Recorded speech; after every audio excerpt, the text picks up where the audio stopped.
And rolling out in 3, 2, 1, action. My name is Patrick Weir, and I'm the aerial director at Peacemaker Filmworks. I work on Hollywood motion pictures that do their filming up in Vancouver. Some titles include Deadpool 2, Ghostbusters, and G.I. Joe.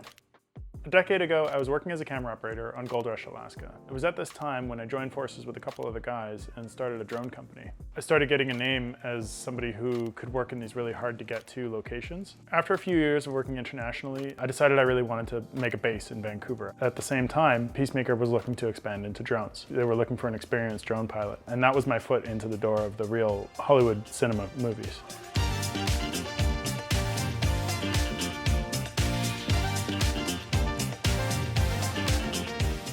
For me, I've always found something really special about cherry blossom trees. There's something about the way that they all go off at the same time. Everybody seems to slow down and look up, and they take a second to kind of, realize what's around them. I find it really special, and I find it a really good aerial subject. So I made a really slow-moving art piece.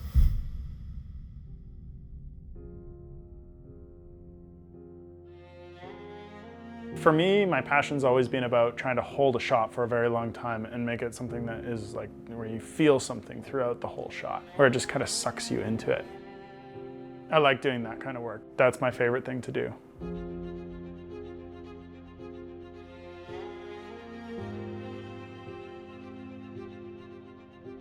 I brought together a bunch of different filming techniques, including the little mini cinema drones. That's where we were like, for my own project, we're relying very heavily on these things. They needed to work properly every time.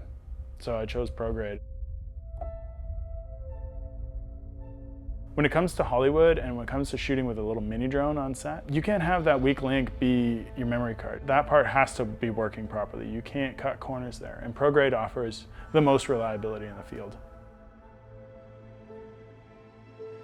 MicroSD has a huge variance in terms of reliability and quality. You can have a card that overheats, you can have a card that throws errors. It's really just not an option when you're working in Hollywood to have those kinds of problems. So if you're going to be working mini and you're going to be convincing the director that you're going to be using a GoPro to do a shot, you better have the footage at the end of the day. Coming home without footage or with a corrupt card is just not an option when you're working on these movies. That's why ProGrade just makes the most sense.